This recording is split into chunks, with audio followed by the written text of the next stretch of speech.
With an economic recovery underway, some analysts have started to feel optimistic about investment prospects, but one must not forget that a resurgence of COVID cases still lingers on the minds of many investors. Joining me to talk about the markets today is Rick Rule of Sprott U.S. Rick, welcome back to the program. A pleasure, David. Thank you for having me back. It's been 2 months, almost 2 months since we last spoke. What is your assessment on how things have progressed, Rick? Well, with regards to the interview, if you do enough of them, you get a couple of them right.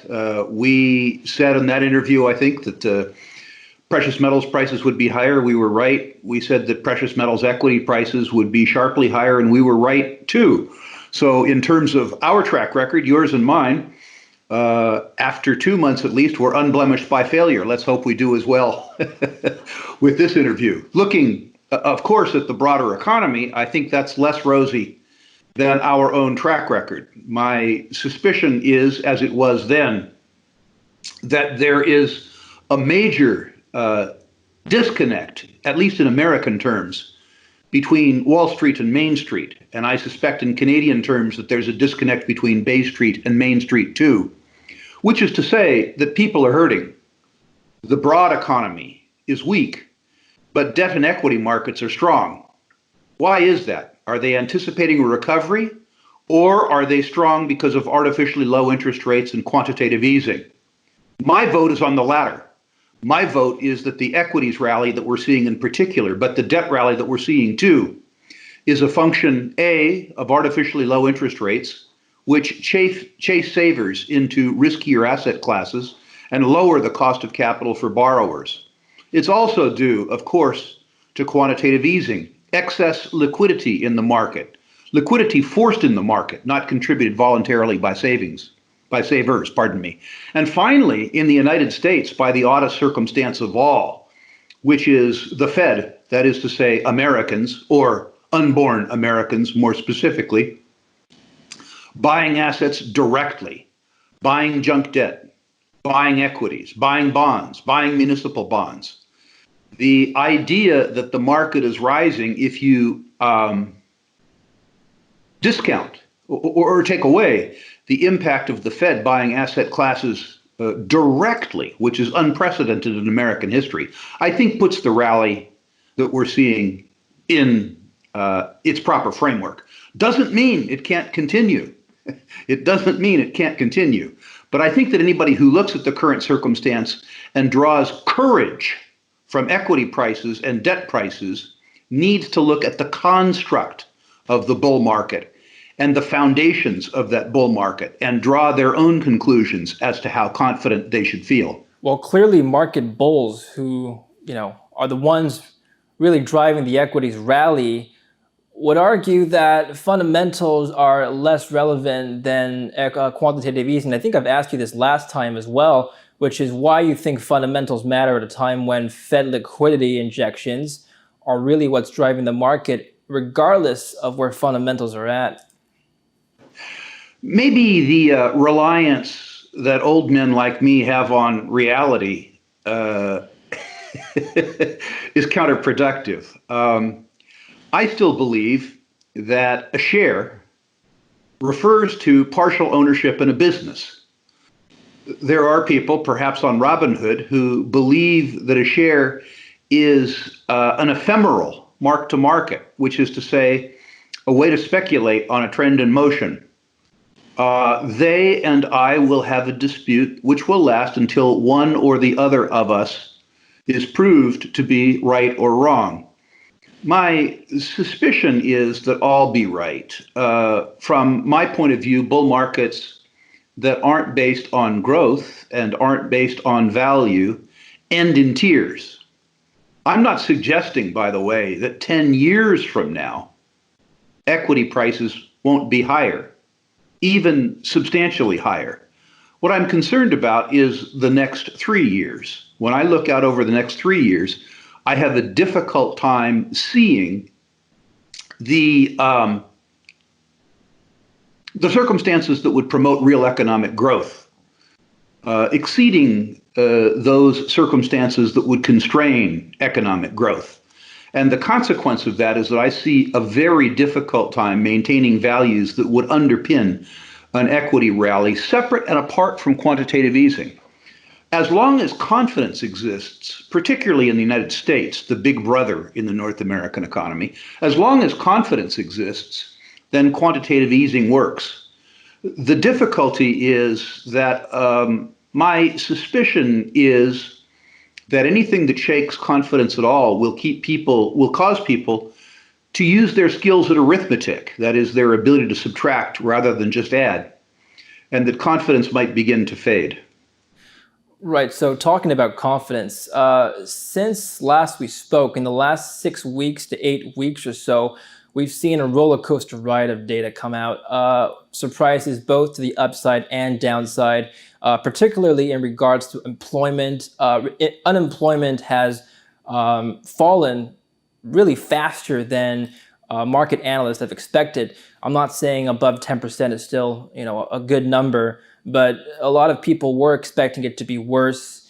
Do you see this as a time to maintain confidence given that recovery is underway, albeit rather slowly? In a broad economic sense, the answer is no. Of course, company by company, certain companies can defy statistics. There are some businesses out there which are just extraordinarily good businesses that will do well in any circumstance. But if one is talking about the broad economy, and one is talking about, as an example, index earnings growth, which is to say earnings growth in the S&P 500 as an example, it's very, very difficult for me to be bullish. It's particularly particularly difficult to be bullish when I think about the construct of the liquidity and the growth, the artificially low cost of capital afforded by artificially low interest rates, the intervention of the United States in equity and debt markets. Difficult, too, when you think about major industries in the United States and in Canada. Hospitality, as an example, restaurants, hotels, airlines. The air pocket that we have hit is a very real air pocket. And to see the market ignore those air pockets, ignore the hits that the economy has taken and likely will continue to take, makes me very nervous. I'm not sitting here saying sell all your stocks. I am saying buy shares in businesses that you believe are undervalued and businesses that can weather the storm. Don't buy the market. Buy great people, buy great companies, and maintain a lot of liquidity.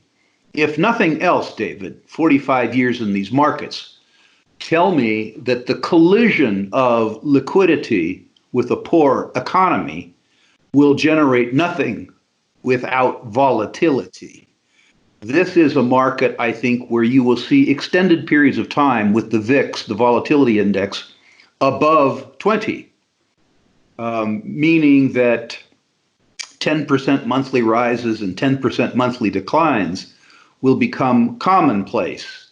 And that will unnerve investors. Those investors that have plenty of personal liquidity will be able to use volatility as a tool rather than being used by volatility.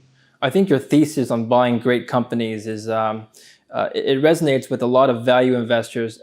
Warren Buffett would be probably somebody who shares your thoughts. Where your views and his might differ is in regards to gold. He has famously dismissed the yellow metal, whereas you are a champion amongst gold bulls, Rick. So, tell us about where the disparity lies. Your wonderful colleague, Daniela, and I had this discussion about 2 years ago, and it's a very amusing discussion, I think. For each of us, we are both right. Buffett doesn't need gold because he is a superbly intelligent human being who manages vast amounts of money in businesses that have pricing power. When inflation strikes, when the currency is debased, Buffett is invested in businesses that are leaders in their segment and can increase their profits, and they have such huge capital bases that there are barriers to entry for new competitors. So for Buffett, he doesn't need gold. But mortals, people like Rick Rule and David Lynn, absolutely need gold. We have neither his experience, nor his discipline, nor his capital base, nor his portfolio of world-leading businesses that can raise prices. And by the way, world-leading businesses bought at a third of today's values. So I would suggest that for Buffett himself, he is right. But for mortals, for people who, for whom government policy matters, for people whose savings may or may not be sufficient to get them through the rest of their lives, those people need gold. Buffett's position is so strong that he is almost impervious to the idiocy of Congress and Parliament. But you and I aren't. And over time, gold has been a wonderful way to insure one's self against the depreciation of the spending power of our savings over time. Okay, I want to go back to the economy for just a minute here now. President of the St. Louis Fed, James Bullard, has issued a statement recently, and I quote, "We could get a wave of substantial bankruptcies, and that could feed into a financial crisis." He's referring to, of course, the resurgence of COVID cases, second wave, as you might call it. What does he mean by feed into a financial crisis? Is he implying that we're not in one already? I think he is suggesting that we aren't in one already. I think he is suggesting that the big thinkers of the world, including the Fed governors like himself, have, in Canadian parlance, stick-handled this crisis. Rising equity prices, stable debt markets suggest that from their point of view, they have done their job, that confidence is maintained. To the extent that you begin to have more debt defaults, and there are numerous places that this could occur, hotel bonds, hotel mortgages, airline bonds, oil and gas company bonds. To the extent that we begin to see credit defaults, and particularly to the extent that we see defaults in the high yield or junk debt markets, it would be very easy to shake confidence. You and I have discussed before the fact that the junk debt markets are particularly vulnerable. And I don't want to sound like a perma-bear on this interview, which I'm in some fear of sounding like.